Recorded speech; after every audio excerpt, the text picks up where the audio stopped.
Jen, thanks for coming on the show. Yeah, thanks for having me.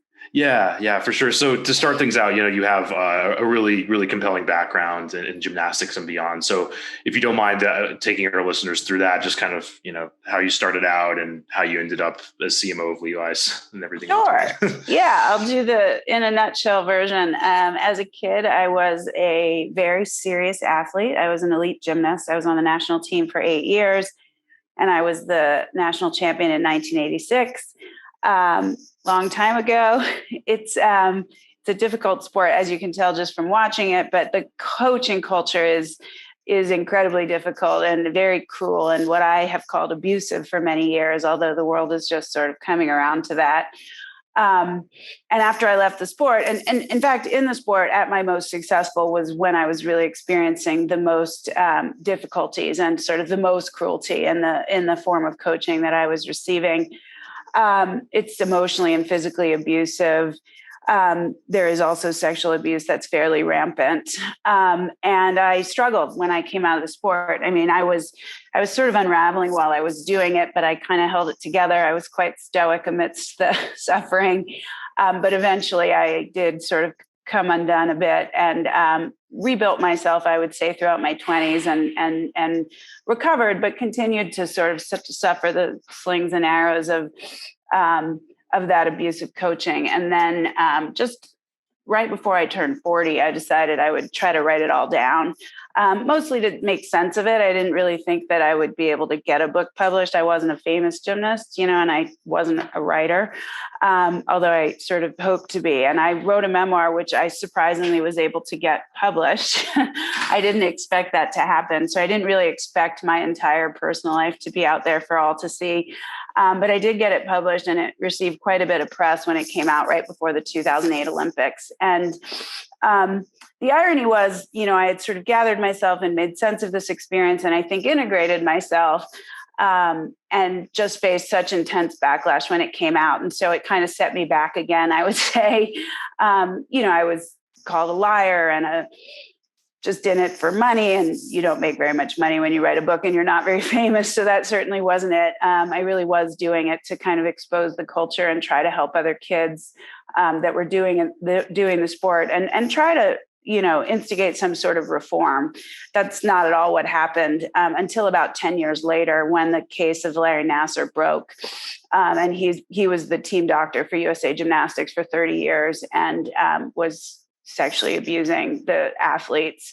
I worked with the lawyer in that case to kind of explain what the culture of gymnastics was like, and he ultimately did go to prison.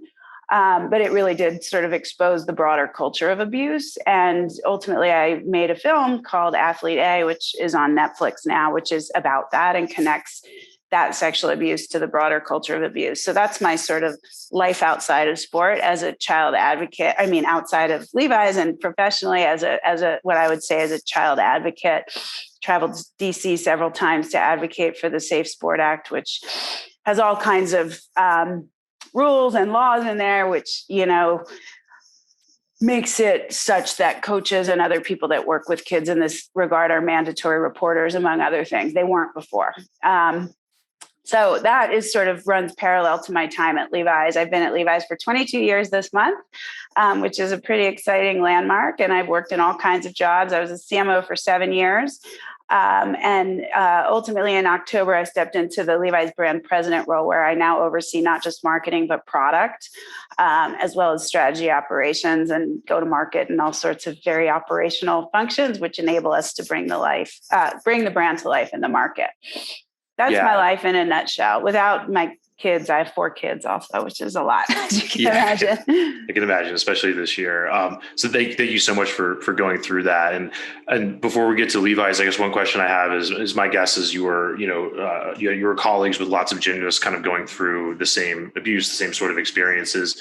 But in your estimation, like looking back, what do you think made you different? Like, why were you able to sort of create a memoir and a movie out of this and get past it while so many people, presumably a lot still are going through it? It's a really good question. I'm not sure I have a great answer for it. I don't know. I will say what I'm grateful for is that in writing the book and then ultimately the film, it connected with so many young athletes, not just in gymnastics, but outside of gymnastics. I mean, I get letters and emails from folks in track and field and ice skating and swimming and all sorts of sports. I mean, the Olympic movement in general is riddled with this kind of coaching. And they were able to see their experience differently. I think that's what's so challenging is the gaslighting that happens. You're suffering from this abuse and you're told that it's your own weakness that is the cause of your suffering, not that it is actually abuse. And so that's really confusing, obviously, for a child and even for a young adult coming out of the sport, because you don't trust your own perception of the world, which is incredibly disorienting. You think you're experiencing abuse. I say it in the film in Athlete A, you think that your ankle hurts, mine was broken and I was training on it, and you're told that you're lazy. You think that you're hungry because you haven't eaten in many days because you get weighed in 3 times a day. And you're told that you're fat and a piece of garbage. So that's very disorienting, and it's hard to sort of steer your own life in that context and trust your own perception. So, I think that alone is what makes it difficult for people to see it for what it was. And we go through all sorts of mental gymnastics, no pun intended, to sort of justify that treatment as necessary to win. And I just ultimately was able to see through that, I think. Not in small part because I was just suffering and I was forced to kind of figure it out and understand it for myself. I think I also, they're not principles and they're not values. And this is related to Levi's as well. If you don't really stand by them when things are hard, they're just platitudes. And that's how I was raised, and I've been willing to sort of take the backlash because I think long term, I kept the kids at the center of what I was doing. And I was just trying to help and connect with them. And ultimately the real story became clear, but I did have to endure a lot of criticism would be a nice word for it. I had to endure a lot of harassment, essentially, in speaking up for the truth. And I'm careful not to say my truth because this is really the truth. The culture is incredibly abusive. I know a lot of people favor the language of my truth, but I think it's objectively abusive. So I won't use that language. Right. And I'm sure even from like a competitive angle, it probably, if you are abused to the point of having to retire early or something, everything breaks on all angles. It seems That's like right. Yeah. And I would say, it is a very young sport, which in itself is problematic and I think contributes to it. It's very difficult for a 13-year-old girl to not be a pleaser. I think generally we're built that way. I would say I was forced from the sport, even though I was 18 or 19, even when I walked away.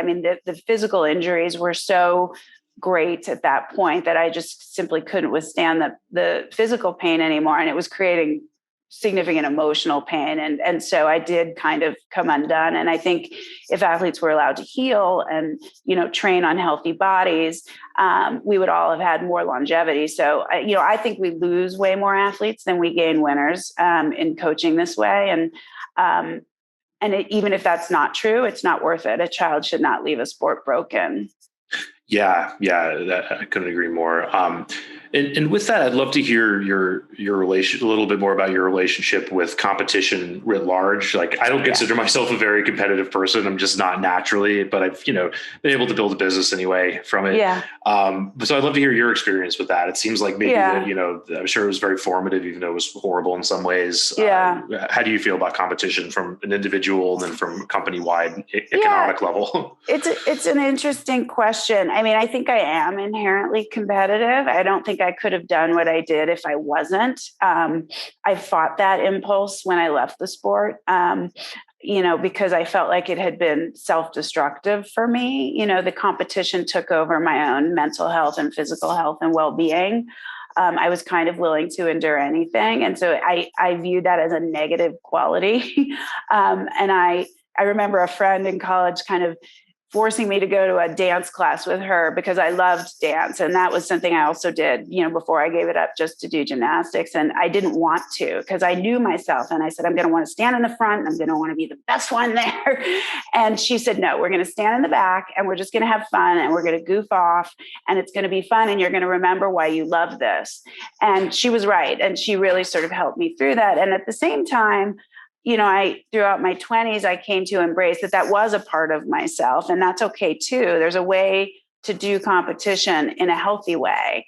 And what isn't healthy is denying who you are, so I sort of work to integrate those parts of myself and to kind of embrace my competitive nature, but put it to good use and use it in a way that inspired the team that I work on and now, that I lead, because I do think there's a way, and I think team competition is especially compelling. And if I regret anything from doing sports as a child, I wish I'd been in a team sport. I think you learn so many valuable life skills in a team sport, but I don't think competitive has to mean that it's a toxic culture, a toxic coaching culture. And I would say one of the most important takeaways for me from having grown up in such a toxic culture is that I want to create a positive culture where people can do their very best work and feel like they're making a meaningful contribution. And I just, negative coaching doesn't inspire that.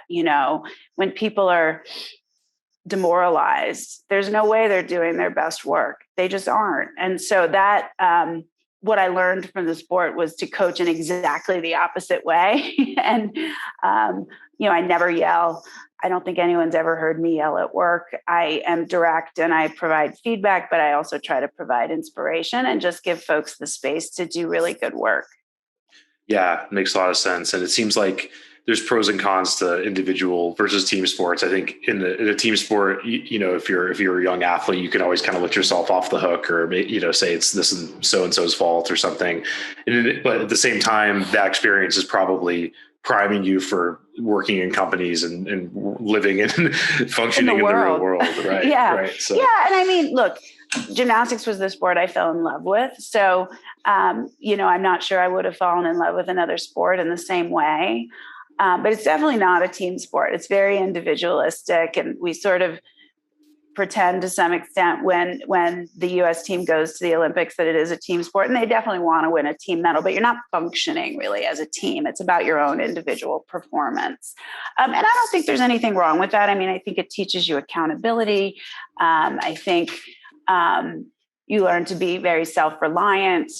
In any sport, you learn that if you work hard, you can overcome adversity. Yeah. I think it forces a growth mindset, which is very much in vogue now. I mean, if I think back to, my time in the sport, if I tried something the first time and gave up and said, well, I can't do that thing, I can't do a double back, or I can't do a, whatever skill, I never would have learned anything. And so, you're forced into that mindset of, well, I can't do it yet, and I'm going to keep trying until I do. And I think that's a really positive thing that young people can get from sports. Yeah, couldn't agree more. And with that, kind of moving on to Levi's, starting from the beginning, like how did that opportunity happen? Well, I started in 1999. I'd worked, I graduated college in 1992, and it was a recession, and I didn't really have a job, and I was teaching gymnastics, which I did not like, and I did not find myself to be the kind of coach I hoped to be because I had very bad role models. But for me, it was, a better gig than waiting tables because I knew so much about the sport. But I didn't like it. And so, and then I worked in film production for a brief period, about 2 years, but I didn't like the inconsistency. I really knew myself well enough that I needed the consistency of a steady paycheck to ease my own anxiety. And ultimately, I knew someone who knew someone, and I got an interview at an agency, Foot, Cone, and Belding. And I started working on the Taco Bell account and ate way too much fast food, but ultimately found myself on Levi's for several years, for about 3 years. And I just had always loved the brand. I'd worn it since I was a child. This was at Levi's sort of height of share and revenue performance, and I would say cultural impact, although we're getting back there now. And I ultimately left that because I was really interested in understanding, the business beyond advertising. So I went to the Gap for a while, and I wanted to work on one thing, not sort of move from account to account. I wanted to have some impact and influence on the direction. So I spent about 3 years at Banana Republic, left there, wasn't the right, I would say, cultural fit for me, worked at another small agency for about a year, and then landed at Levi's because I knew some folks from, when I was on the agency side. I started as an entry-level marketing person, and I've worked my way up through the years. And I have done stuff outside of marketing, which I think is really important to kind of round out your perspective. And I spent about 3 years in strategy with a totally different background than any strategy person ever, because largely that background is, top tier business school, many years at a consulting firm. And I didn't have that. I've never had that. But I found I offered a unique perspective there, having been on the business and not just advising. I also spent about 2.5 years leading our e-commerce team, which was really eye-opening in terms of what it means and how intense it is to actually lead a business day to day, and the intense sort of pressure of that, which I think gave me a lot of empathy for those on the commercial side. And from there, I spent 7 years as the CMO, and now I'm the brand president. I skipped some jobs in there, but that's basically it. Yeah. There's so much to dig into there. One thing that I kind of picked up on is you mentioned all these other brands that you'd worked with in previous lives, some of which are maybe not gone, but not in the same level they were at, Banana Public Gap, maybe even Taco Bell. But yeah, Levi Strauss, or Levi, I guess at this point, is a timeless brand. It's hundreds of years old. It just seems like it's, maybe it goes up or down a little bit, but it's like, you can wear Levi Strauss to the nightclub. You can wear Levi Strauss out to McDonald's, or Levi. So I'd love to hear your experience with that. It's sort of like this anti-fragile thing. And I love it. Like, what does it take to lead marketing for a brand that's just part of the woodwork at this point? Yeah, I think it's a mistake to assume that it's timeless and will always be around. I think you have to fight for that relevance every single day. And in fact, when I stepped into the CMO role, which was just after our current CEO had joined the company, I think he joined in about 2011 from Procter and Gamble. We were really in pretty dire straits, and it's not a secret. It's been reported on by, Harvard Business Review. It's a case study. And I think we had gotten, sort of complacent in our role as this timeless brand that would always be relevant. And we had failed to keep up with the times and the consumer in terms of where they were shopping, what styles they wanted, and even what messaging would resonate. And so it really was a pretty dire moment in time. And we said, this is about, fighting for our legacy and the future of this nearly 150-year-old brand at this point. 2023 is our 150th anniversary for the brand. So it was not a guaranteed thing. And I think it's evidence of the fact that even a beloved brand that is so much a part of the culture can lose relevance if you don't constantly, fight to stay relevant. So when I stepped into the CMO role, it was kind of about reconnecting with the truth of what this brand stands for. And I think we'd been kind of pillar to post. We had, and I'm going to talk about it just from a brand standpoint. There were operational issues as well in terms of, being late to the party in terms of opening our own stores when wholesale was declining, that kind of thing. But from a brand perspective, I would say it was almost sort of a panic. We were every year trying something new. And I think, and I've often said this, we were so afraid of seeming old within the apparel and fashion category that we sort of chased the edge of trend and youth without doing it in a way that was authentic to us. We are timeless and timely at all times, but there has to be this sort of timelessness to the brand. And one of the parts of that is connecting with what is at the emotional core of this brand, and so that was sort of the start of my journey and my team's journey when I stepped into the CMO, is sort of reconnecting with that. And as we traveled the world, we heard from people all over the place, from Chicago to Shanghai, that, I feel like my best and most authentic self when I wear my Levi's, the version of myself that can go into the world and just kick butt and take names. And, I feel strong and true and real and connected to myself. And then we also heard I wear other things, but I live my life in Levi's. And so Levi's was viewed for the consumers that are most loyal and most passionate as a trusted friend. And we needed to grow that group of consumers because they had dwindled and shrunk over time and aged. And so we needed to reconnect with younger generations. But the seeds were all there. That doesn't make it easy, but the seeds were there if we could connect to that authenticity. Yeah, that makes a lot of sense. And this is kind of a meandering question, but there's a great book that I read a while back called Obliquity, and it's about I think one of the examples I remember from that was it was like a hardware company or something like that had an industrial component, and the CMO, or maybe it was the CEO, came in and said, we're only going to focus on worker safety. And everyone thought he was crazy. Everybody dumped their shares, but for X years, they only focused on worker safety, and it made everything else better. People communicated better. They built a better product. Everything worked better because of that. So I'd love to hear your thoughts on that. Was there a one thing dynamic where you're like, okay, if we just focus on this one thing, we're going to become relevant and turn the company around? Or does that dynamic not exist in your experience? I mean, I don't think it was one thing. It was a few things, I would say. It definitely was a tight and very prioritized list.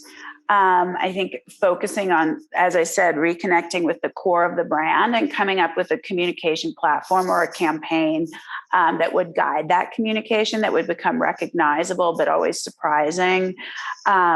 We made music part of that journey and that platform. We had been a bit all over the place in terms of the cultural connections we were, attempting to make to drive relevance. But, I think when I sat down and looked at it with my team, we just felt that, we didn't choose music, it chose us. And music is such a relevant way to communicate with young people in particular. It's such a critical piece of their lives. We all remember, the role music played in our lives when we were young, and still does, but it has a different intensity, I think, when you're young.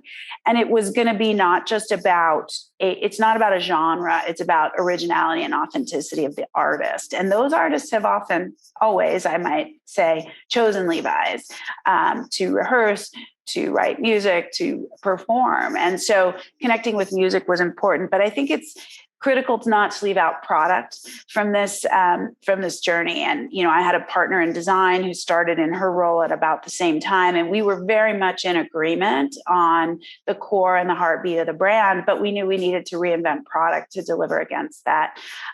We found consumers loved the idea of the brand, but they were concerned, those that had left us or lapsed, that they wouldn't find anything that made them look and feel good today that wasn't relevant. And so they'd left the brand. And so our first goal was to get those folks back, to reconvince them that we had products that were going to make them look and feel great.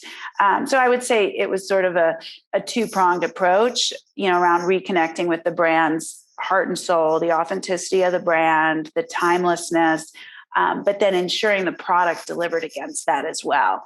There's a whole operational piece behind it as well, around the stores that we show up in and growing our e-commerce business. But that, again, is about consumer connection in the modern day world and the places they want to shop and buy. Right. And it sounds like it's worked out well. It certainly resonates with me when I think of Levi's, that Live in Levi slots in perfectly. Meanwhile, there's other campaigns I can't even remember. So it's gone well. And with that in mind, I'd love to just dig into how a campaign like that happens a little bit more. Is it one room where everybody just kind of comes to this idea and then it just takes on a force of its own? I'd love to hear a little bit, like, what distractions and what are the things that didn't matter that you had to just like swat away over the course of like months or years? Well, we worked with an agency on the campaign, but there was a ton of work that me and my team did before we even engaged the agency. So, our brand value proposition is at the core of everything we do. And that is perhaps an academic exercise, but I think it's been a necessary exercise for us. And the way we build that brand value proposition is it's a triangle. It's a format that P&G uses. It's a classic brand management format. At the bottom, you have sort of what is required to connect and engage with consumers. That isn't necessarily differentiating, but necessary for your category.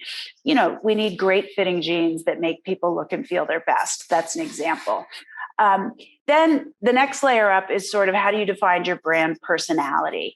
And that is, the way you might describe a person's personality, but how can you describe kind of the personality that comes through in all of your communications and even your product? Original, authentic, connected. These are the types of words. Courageous, we include. And then at the very top of the triangle is what we offer to the world that is more than what we make. What is that emotional connection that we have with consumers when we're at our best that creates lifetime value? If you're just making great product they might buy it for a season and then go try something else. But if they're connected at that sort of higher level of emotion, you really have a much greater chance of, obtaining greater share of wallet, share of closet, and greater lifetime value. So I sat down alone in a room, and my history at Levi's was helpful here to craft a brand value proposition. And this shouldn't change over time. And as I looked back at what had happened over the 13 years prior, it had changed every year. And it had a lot of words on the page that kind of didn't add up to anything unique. So editing ourselves was very important. We then put that into a visual form, a mood boards and a video, and we took it around the world. And we said, is this what Levi's means to you? Could Levi's mean this to you if you're not a current wearer, but you do wear jeans? We did that very quickly. We got positive feedback. We made some more adjustments. Then we created even more materials off of that, buzz reels and that kind of thing. And we went back out because we were just trying to refine it and figure out how effective this would be. And it was in that sort of world tour that we heard the quote, "I wear other things, but I live my life in Levi's." And that became central to the brief that we delivered to our agency. That was essentially in the brief, the single thing we want to say: I wear other things, but I live my life in Levi's. I looked at the brief just the other day and I was sort of stunned by how precise it was. We were very disciplined. And we briefed our agency partner, and they came back with Live in Levi's in 2 weeks. And it was me and the CEO and the brand president at the time. And it just seemed so obvious. We couldn't believe we never thought of it before. It was like, oh my goodness, what have we been doing? It was connected to product. It has Levi's in the headline, right? It wasn't this. I think that's a mistake some brands make, is you have a headline or a platform that is perhaps emotionally relevant, but you have to work too hard to connect it to what you make. This was connected, but it also gave us the room to do values-driven work and to do more emotionally driven work. And we did start the journey in 2014 with very product-driven communication, because we knew we had to rebuild that confidence in the product, and we were resetting the product.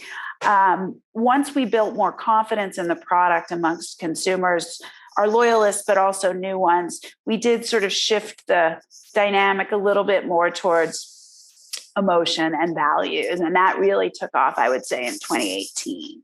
And that's been very successful for us. But again, product was a huge piece of this, and ensuring that the right products were in the right places. I think, if marketing is the invitation and then the party's no good because the product's no good, you're really not going to be successful. So I can't stress enough how integrated those two need to be. Yeah, that's fascinating. And what I find so interesting about that is that there's probably a ton of investment, time and resources and focus groups and data and numbers and all these things. But it was just this sort of like magical serendipitous quote in passing that built the whole campaign. So has that carried over into other things? Or, this is kind of a weird question, but are there ways in which, you thought about building serendipity into these sorts of projects based on that? If that makes any sense. It's a good question. I think there's a lot of serendipity. I like to think we would have kind of come to it even if we didn't hear that quote directly. And we heard versions of that quote repeatedly. That was the one that was like, blew our minds, right? We were like, that's it. But I think what's required to generate the serendipity that you're talking about is, one, you have to be in constant contact and communication with the consumer, and you have to really listen with an open mind. And that's through actual research, qualitative. Right now, we also have a Gen Z panel, and we talk to them regularly. It's, Gen Zs from around the world, and we just do these get-togethers once a month now on Zoom. And we hear what matters to them. And if you're really listening, not just about product, but in the world. So we're constantly out there doing qualitative research, trying to collect input to hear what people, they're not just consumers, what people are thinking about. I think what's required on top of that is that you have a brand team that is culturally obsessed and engaged outside of your brand and your product, just out in the world consuming culture in the ways that they love to, whether it's books or films or music. I'm a book person. I read a lot, but I was attending a lot of live music. as well. And I think if you are in the world, it enables you to kind of understand culture in an intuitive way. And ideally, then you can connect the things you're hearing about your brand and your category to culture in a relevant way. But often these moments and these ideas come to you when you're not thinking about it, right? You're at a concert or you're reading a book that's about something else entirely, and it's just a light bulb moment. And so I think, creative people, and I think folks that work on brands often are, you have to have this sort of curiosity about the world, and that can enable you to connect your brand and your business to what's happening in the world. That creates the serendipity, I would say. Yeah, that's really great. And one thing you said earlier, and kind of part of that is the music element. And that's been a huge part of how you've marketed Levi. And you said something that resonated with me a lot, which is that when you're young, music tends to affect you way more emotionally than as you get older. And why do you think that is? Because I've had the same experience, and I've tried to get back to music, but it's just not. It's still there. I still enjoy listening, but it's not the same. So I'd love to hear your thoughts on that. Yeah, and I think it's a good question. I don't know if I have a very good answer to that, but your youthful years are so formative in terms of developing your identity, which I think is why, even though I spent 15 years as a gymnast, as a young person, it still very much informs my notion of myself. It's a relatively small percentage of my life now.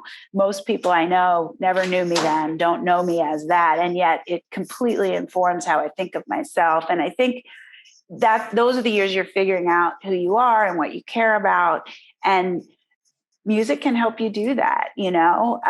For some people it's books, it's not music, but I think there's just something about the experiences of your youth, which sort of inform and formulate who you are. And I think music can very much be a part of that. I don't know that that's a very satisfying answer. And I know that probably people smarter than me have a better answer.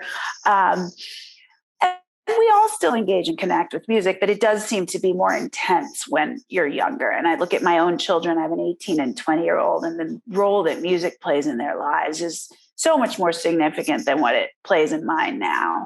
Yeah. And tied to that, I remember being a teenager in my 20s, and then I'd love a song, and then, you hear it in a commercial and you're like, crap, it's ruined, right? I'm just going to associate it with this product now. Yeah. So maybe you've had a similar experience, maybe not, but how do you think about that? Is there a way that you can use music without just, I don't know, overusing it or having it be too associated with the product and still kind of respecting the magic of it or something? Yeah. I mean, I think the world has changed a little bit, and that used to be the case. It's less so that now. But I think it comes down to the quality of the creative. And we try to create content that people want to watch, that it's not just, here, I'm selling you this thing, that they actually want to engage with. And I think most of our ads don't have dialogue in them. I mean, I would say 99% don't have words or voiceover. And the music is really what tells the story and helps folks engage. And I think if the quality of the creative is high and worth watching, no matter what, not just because you're forced to because it's interrupting your show, but that you actually enjoy it and it's meaningful, then it doesn't have that impact that you described. It just elevates your notion of the brand. And we've done this with unknown artists who are emerging. We worked with an artist named Jane on an ad in 2018 called Circles. And the music is just so compelling. If you heard it on the television from another room, you would come in. And then I think hopefully the visuals would kind of be delightful and engaging and emotionally resonant enough. And the message underneath of that it wouldn't spoil your sense of the music. We've also worked with incredibly famous artists, icons. We used Aretha Franklin's track Think for our Vote ad, which launched in 2018. Sorry, Circles was 2017. And I think it was sort of an unexpected take on that song, and applying it to this ad about voting and engaging in the democratic process and exercising this hard-won right to vote. And I don't think anyone thinks any less of Aretha or her estate. She had passed away already at the time, because they heard it there. I think it just connected and engaged. I think if the creative is bad, then you're going to think it's corny and crappy. I don't know. It just sort of comes back down to that for me. No, you hit on some important points, and it kind of reminds me of an interview I heard with I forget his name, but the founder of Patreon. And he made the point that for thousands of years or hundreds of years, music and arts were supported through patronage, not through manufacturing a product and selling it. So it seems like we're kind of getting back to that a little bit. And I think you underscored that. With supporting emerging artists and that sort of thing. So that all makes sense to me. And shifting gears a little bit, you were talking about the importance of, tying in the product and evolving the product. What did that look like for Levi? How did you, kind of manage the stuff that was working and was timeless with newer tastes and trends and so on? Yeah. I mean, look, there's a lot of Levi's products that are, the 501, the first blue jean patent was signed in 1873. We look at that as in May 20th, which is the day the patent was signed, that we call that the birthday of the blue jean. As I said, 2023 will be 150 years since the 501 was born. That is a timeless style. It does change somewhat over time. It's not been the same exactly since 1873, as one might imagine. But it is the ultimate straight leg jean. It looks good always. It doesn't matter who you are, what your style, or where you're going. The 501 always looks good. Never like you're trying too hard, never out of date. It's like this perfect clothing item, and it is my favorite from Levi's. And so clearly that always has to be important for us. But we needed to update and evolve. And, men at the time were very interested in slimmer jeans and still are to a large extent, although we see the trend loosening up. And I think as the leader in the jeanswear industry, it's important we lead and start those trends and are first to commercially market new and interesting fits. And we hadn't done that for far too long. And within women's, what was really important was comfort and stretch. And while we had some, it wasn't as up to date as it needed to be.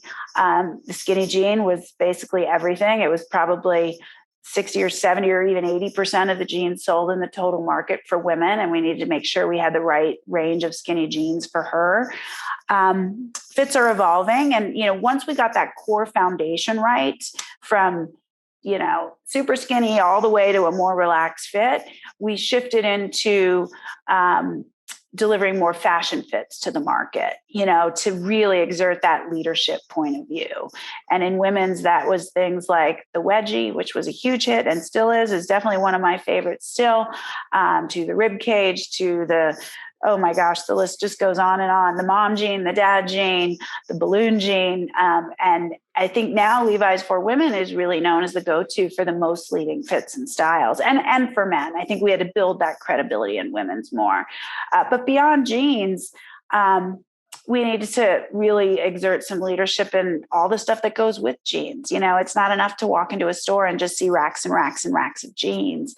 You've got to kind of understand the total look. And so, tops has been a big driver of our business, tees and fleece and wovens and all sorts of tops, as well as accessories. So our business has really grown beyond jeans in the last 8 or 9 years.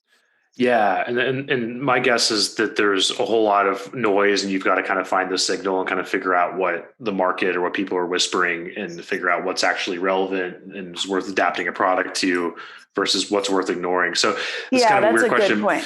But and with that in mind, is there something that's equivalent to like the warm-up exercises or the everyday exercises you might have done in gymnastics for understanding a market? There are things that you're doing to figure out what's actually worth listening to every day and staying ahead of these things. So that makes sense. I think you have to listen to a lot and then edit and filter. And there are certainly, I think, again, it goes back to me. I'm not sure if I can compare it to sports, but it goes back to that brand value proposition that I talked about.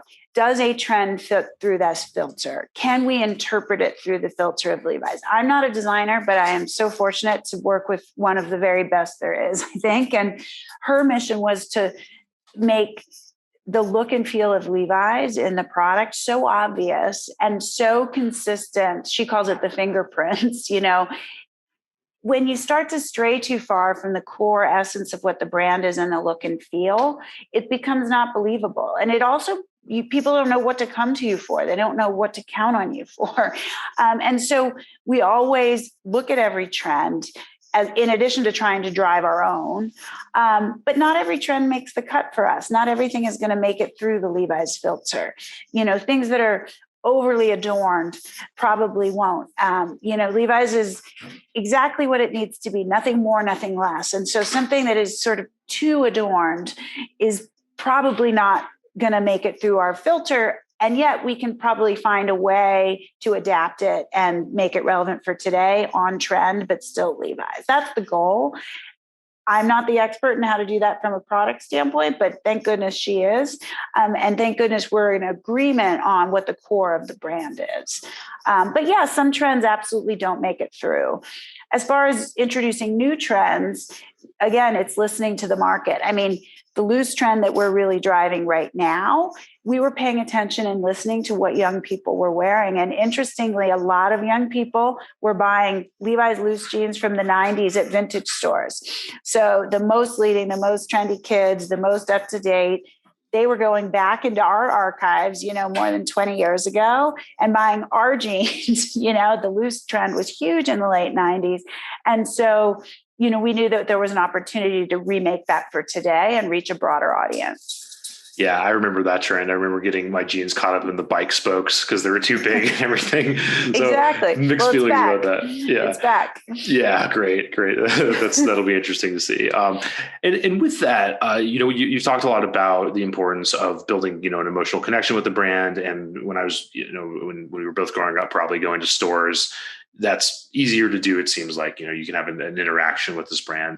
I had Rory Sutherland from Ogilvy on the show a few weeks ago, and he made the point that Amazon is Soviet in a way, and that everything is kind of just slotted in to the space and it's not differentiated. And that's changing a little. You can have a homepage there and everything and have some interaction. But I'd love to hear your thoughts on that. Like, what does it take? And you've worked a lot in e-commerce, so that space, it sounds like. What does it take to build that emotional connection nowadays, in your experience? Yeah. Well, I mean, I wouldn't dismiss Amazon's emotional connection is around access and ease. It just is. If I need anything at all, I know I can pretty much find it there, whether it's, paper towels or diapers or dog food or Levi's. And so that in of itself is a key differentiator, the breadth of products they have and the ease with which you can find them and have them delivered to you in a moment's time. That's emotional for people. That simplifies your life. And so, I wouldn't dismiss it per se as a brand that doesn't have an emotional connection. It just does it in a different way than what a brand marketer, I think, their differentiation is around the business model, not the brand marketing. Our brand is about the emotion and connection people feel to a pair of Levi's and to your favorite item of clothing. We want to be your favorite item of clothing in the closet. We want to be that pair of jeans you reach for first. And so it's just a different, they need to fuel their connection through greater ease and greater breadth of product. We have to fuel our connection through product that makes you look and feel your best and communication that conveys the authenticity of the brand. So it's just a different strategy. It's important for us as a democratic brand to provide easy access for our consumers as well. And so Amazon is an important customer to us. It's where America shops. It's where the world shops. And that point of distribution is really about providing access. There are other points of distribution that have much more curated assortments that are about providing a clear view on what denim leadership is. So we call them customers, our accounts. We use different customers differently, but ultimately we are an incredibly welcoming and democratic brand. And so it's important for us to be available broadly. But we've got to wrap that in the right marketing and campaign content to maintain that emotional connection. And, I think we do a really good job of presenting the product on Amazon in the best possible light. There's more content on our own website that conveys the emotional positioning of Levi's. And I think folks know that if they want a curated view, they'll come to levi.com to check out what's the latest and greatest. If they want to know they can get any style anytime, they're going to go to Amazon. And both of those things are important. Right. That makes sense. So kind of accepting the value that a network like Amazon brings. And with that, kind of in the last few minutes of our interview, I'd love to just get towards marketing talent, on the agency side, but also, in your experience, you started at an entry level position as a brand manager and worked your way up to CMO over the course of 20 years. So I guess my first question is like, how feasible of a career path do you think that is for, an entry level marketer these days? Is that something that can still happen, or I think so. how do you see that playing out? I think so. I think the path is less important than the skills you hone, and some of those skills are innate. Like, I think there's a million ways to get there. For me, an agency was a great experience. You learn how the sausage is made, so to speak. You learn how creative is made. And I think it makes folks who have done that side of it more sort of empathetic clients and potentially more creative clients. I think most agencies have worked with clients who haven't been on that side, who just say, do this and do it by tomorrow. They don't understand the complexity and the discipline that goes into actually crafting a piece of creative that's really relevant. That gave me empathy for that process, as well as just being someone who creates content in my own life. It's not something you can just turn on, right? There's a creative process that needs to be protected and respected. But I don't think that's the only way. I think some folks, I have amazing members on my team who came up in a more traditional business background, who went to business school and worked at a consulting firm, but they're creative thinkers and they add incredible value. I think building out a marketing team, you also need people who are deeply analytic, deeply creative. Some bring the two together. So, I think as a leader, it's about kind of finding that balance on your team and kind of respecting all of those ways of contributing. That happened to be my path, but I got a ton of people on my team who had very, very different paths. I didn't study. I was a liberal arts. I went to college and studied in the liberal arts, and I studied politics, and I wasn't a marketing major, which tons of people on my team were, and that's great too, but I don't think it's necessary. I think being able to think for yourself, being adaptable, comfortable with ambiguity because the world is changing so fast, and having a certain confidence and ability to figure things out that you don't know how to do. And then having a cultural acuity and a real sort of curiosity about the consumer and culture. Those are the required capabilities. I don't look to one path, for members of my team, because I've seen too many paths lead to success. Yeah, I think that's a really good point. Is you can't SOP the sort of thing. So that's great. And with that in mind, I guess where do you see agencies providing value to a publicly traded company like Levi at this day and age? We've seen a lot of different opinions on this. We've had somebody from Nestle on talking about juggling 50 agencies to do a million things. There's other companies that rely on an AOR and so on. Yeah, we work with a few, not 50. I think we've got a sort of arsenal of about 5 that we work with for the right things, 3 that are core.